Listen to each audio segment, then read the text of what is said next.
खुलुमबाय बेयो बड'लेण्ड इंखं टेलिभिजन दिनै 8 सेप्तेम्बर 2021 बुधबार खालि सानसेनि बरादखौ नोंथांमोननि खाथियाव लाबोदों आं सदानन्द दैमारिया।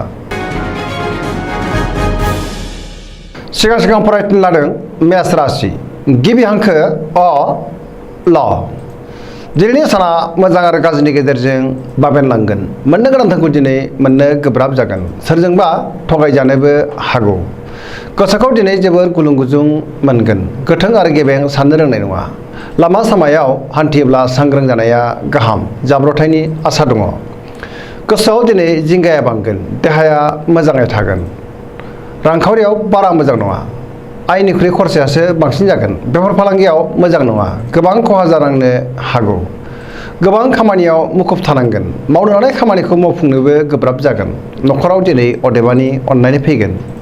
गुबुनखौ बांद्राय फोथायोब्ला खहा जानांनोबो हागौ। सांग्रां जानाया गाहाम। नेगेटिभ एनार्जिनि गोहोम गोग्लैगोन। लाइमोनफ्रा गोसोखौ दिनै जोबोर आला खाला मोनगोन।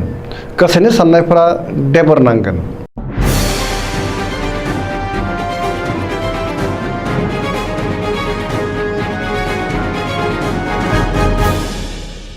वृष राशि गिबि हांखो इ उ ब। दिनैनि साना बारा मोजां नङा। नेगेटिभ एनार्जिनि गोहोम गोग्लैगोन। गोसोनि जिंगाया बांगोन। गुबुननि थाखाय जोबोर खस्थ' मोननांनोबो हागौ। गुबुननि हेफाजाब मोननो गोब्राब जागोन। गोसोखौ दिनै जोबोर गुलाय गुजाय मोनगोन। गुबुननि थाखाय नाङा फाङा जेंनायाव गोग्लैनांनोबो हागौ। मावनो लानाय खामानिखौ मावफुंनो दिनै गोब्राब जागोन। जायखि खामानि मावा मानो माबा नङा माबा मोनसे हेंथा नुजाथिगोन। समाजाव मान मोनगोन। रांखावरियाव बारा मोजां नङा। आयनिख्रुइ खरसायासो दिनै बांसिन जागोन। बेफार फालांगियाव खहा जानांनो हागौ। सांग्रां जानाया गाहाम। न'खराव दिनै बिसि फिसायनि गेजेराव अननाय फैगोन। देहाया मोजाङैनो थागोन।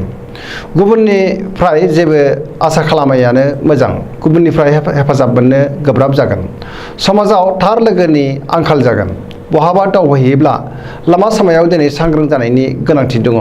सोरबाया लाजि फोनांनो नाजागोन। नेगेटिभ एनार्जिनि गोहोम गोग्लैगोन। सांग्रां जानाया गाहाम।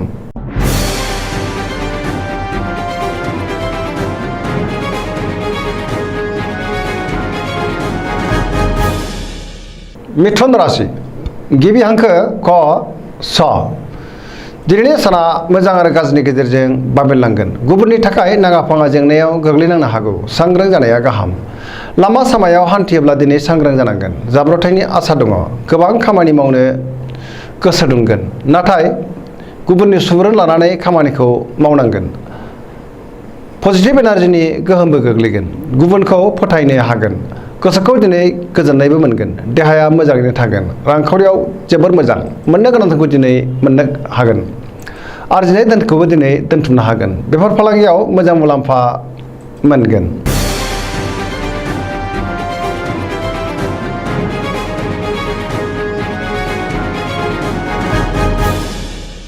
कर्कट राशि गिबि हांखो ड ड ह।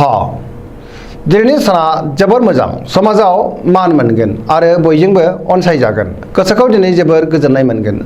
सुखु गोजोनै थानो हागोन। मावनो लानाय खामानिखौ थि समावनो आरो गोरलैयैनो मावफुंनो हागोन।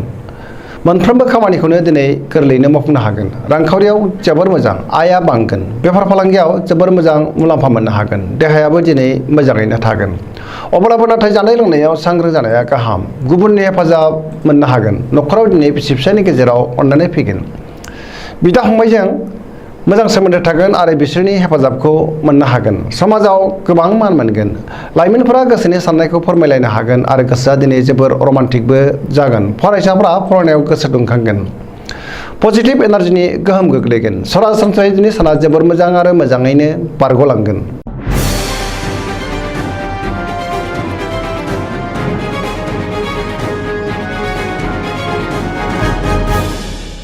सिंह राशि गिबि हांखो म ट। दिनैनि साना जोबोर मोजां। पजिटिभ एनार्जिनि गोहोम गोग्लैगोन। सिगांनि बबेबा जेंनाफोरा दिनै जोबलांगोन। मोजां गाज्रिखौ सायख'नो रोंगोन। बुद्धिनि एबा सोलोनि आंखाल जानाय नङा। गोबां मोजां खाबु फैगोन। गोसोखौ दिनै जोबोर गोजोननाय मोनगोन। गोसोआ जोबोर रमान्टिक जागोन। मावनो लानाय खामानिखौ थि समावनो आरो गोरलैयैनो मावफुंनो हागोन। सिगांनि बबेबा आद्रा खामानिखौबो दिनै मावफुंनो हागोन। रांखावरियाव जोबोर मोजां। आया बांगोन मोननो गोनां धोनखौ दिनै मोननो हागोन बेफार फालांगियाव जोबोर मोजां मुलाम्फा मोनगोन न'खराव अनलायनाय फैगोन गोसोनि बोलोआ बांगोन गोसोनि साननायफ्रा मोगथाङाव जाफुंगोन समाजाव दिनै गोबां मान मोननो हागोन न'खराव बिसि फिसायनि गेजेराव अनलायनाय फैगोन आरो बयजोंबो मोजां मोनजागोन सेंग्रा सिख्लाफ्रा गोसोनि साननायखौ फोरमायलायनो हागोन गोसोआबो जोबोर रमान्टिक जागोन पजिटिभ एनार्जिनि गोहोम गोग्लैगोन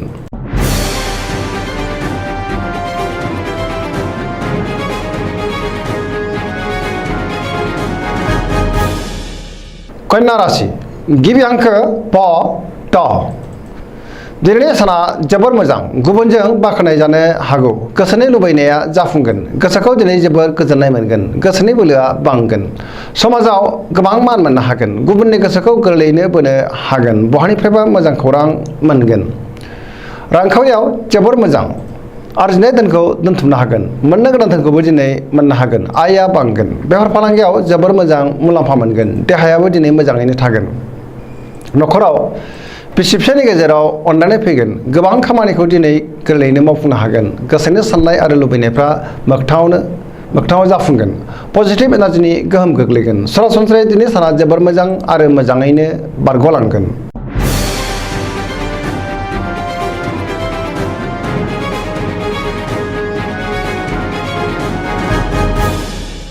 तुला राशि गिबि हांखो र ट दिनैनि साना मोजां आरो गाज्रिनि गेजेरजों बाबेनलांगोन बहाबा हान्थिनो खाबु मोनगोन आरो मोजाङैनो हान्थिनोबो हागोन नाथाय अब्लाबो गोसोआ दिनै जोबोर गोजोननाय गैयै जागोन गोसोनि जिंगाया बांगोन सोरनिबा सायाव गाज्रि नोजोर होफ्रांगोन सोरबा आगोलनि गोजाम लोगोखौ बहाबा लोगो मोननानै गोसोखौ दिनै जोबोर गोजोननायबो मोनगोन गोसोनि साननायफोरा नाथाय देबोरबो नांगोन मावनो लानाय खामानिखौ मावफुंनो हागोन देहाया दिनै मोजाङैनो थागोन रांखावरियाव मोजां नाथाय खरसायाबो बांगोन बेफार फालांगियाव जोबोर मोजां मुलाम्फा मोनगोन गोसोनि बोलोआबो बांगोन न'खराव बिसि फिसायनि गेजेराव अनलायनाय फैगोन बिदा फंबायजों मोजां सोमोन्दो थागोन बिमा बिफानि अननाय आरो बोरखौ दिनै मोननो हागोन समाजाव मान मोनगोन लाइमोनफोरनि गोसोआ दिनै जोबोर रमान्टिक जागोन आरो गावबा गावनि गोसोनि साननायखौ फोरमायलायनोबो हागोन फरायसाफ्रा फरायनायाव गोसो दुंखांगोन आरो मोजां फिथाइ मोनगोन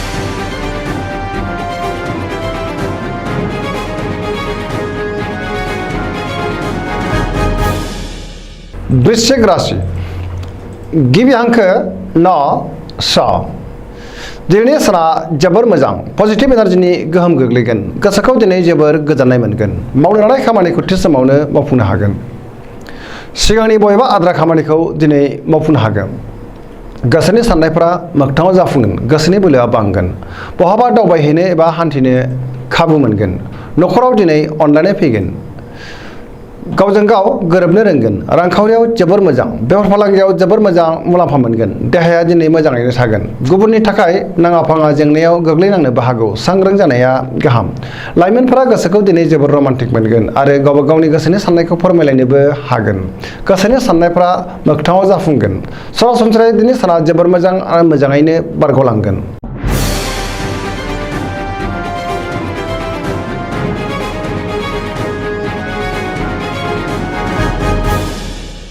धनु राशि गिबि हांखो ढ फ भ दिनैनि साना बारा मोजां नङा सोरबा लोगोनि थाखाय माबेबा जेंनायाव गोग्लैनांनो हागौ नाथाय अब्लाबो गोसोनि बोलोआ बांगोन गोसोखौ दिनै जोबोर गोजोननायबो मोनगोन मावनो लानाय खामानिखौ मावफुंनो हागोन नाथाय गोब्राबै मावनांगोन माबा नङा माबा मोनसे हेंथाबो नुजानो हागौ सांग्रां जानाया गाहाम गोसोनि साननायफ्रा जाफुंगोन रांखावरियाव जोबोर मोजां आयआ बांगोन बेफार फालांगियाव जोबोर मोजां मुलाम्फा मोनगोन समाजाव मान मोनगोन न'खराव दिनै अनलायनाय फैगोन गुबुननि थाखाय मोजां खामानि मावनानै होनो हागोन सोरबा लोगोनिफ्राय हेफाजाबबो दिनै मोननो हागोन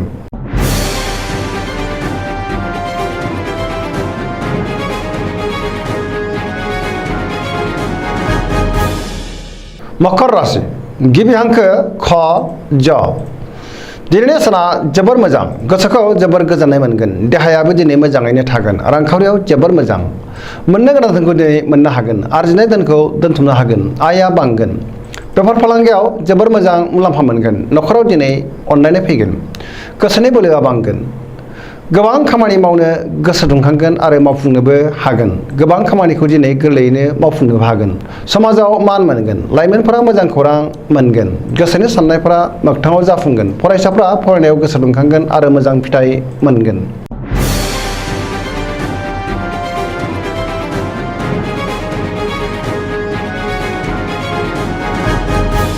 कुम्भ राशि गिबि हांखो ग स स। दिनैनि साना जोबोर मोजां। गोसोखौ जोबोर गोजोननाय मोनगोन। बहाबा थांनांगौब्ला दिनै जोबोर मोजां आरो मोजाङैनो हान्थिनोबो हागोन। समाजाव गोबां लोगो लेवा बांगोन। गोसोखौ दिनै जोबोर गोजोननाय मोनगोन। मावनो लानाय खामानिखौ थि समावनो मावफुंनो हागोन।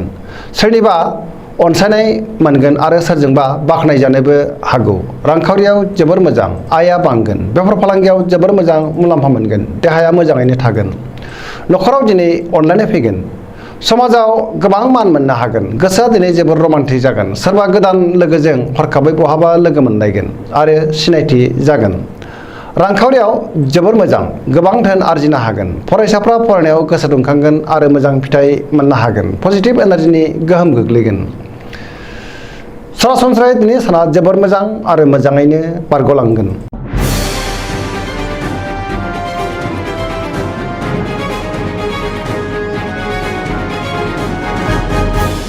मीन राशि गिबि हांखो ड स। दिनैनि साना बारा मोजां नङा। सोलोनि आंखाल जागोन। गाव हारसिङै जेबो साननो रोंनाय नङा। बबे गोथों बबे गेबें बेखौ साननो रोंनाय नङा। सुथुरा बांगोन। गोसोखौ जोबोर गुलाय गुजाय मोनगोन। सोरजोंबा रायखुमा जानो हागौ। गोसोनि बोलोआ लोरबां जागोन। गावनि गोसोनि साननायखौ गुबुननो दाफोरमाय, नङाबा गुबुना गोरोन्थि बुजिगोन। सोरबा लोगोजों एना एनि जानोबो हागौ। देहाया दिनै मोजाङै थागोन। रांखावरियाव मोजां। बेफार फालांगियावबो मोजां होनजायो। न'खराव अनलायनाय फैगोन। गोसोनि साननाय आरो लुबैनायफ्रा मोगथाङाव जाफुंगोन, नाथाय गोबां देबार नांनोबो हागौ। गुबुनजों बाङाय बुंनायानो गाहाम। नेगेटिभ एनार्जिनि गोहोम गोग्लैनो हागौ। सांग्रां जानाया गाहाम। दिनैनि राशि फरायथिनाया एसेनोसै। जोबनायाव बेखौनो खावलायो जाहाथे नोंथांमोना सानफ्रामबो जोंनि बे बड'लेण्ड इंखं टेलिभिजनखौ नायबाय थायो आरो साबस्क्राइब खालामो, लोगोसे लाइक खालामो आरो शेयार खालामो। एसेनोसै। गोजोन्थों।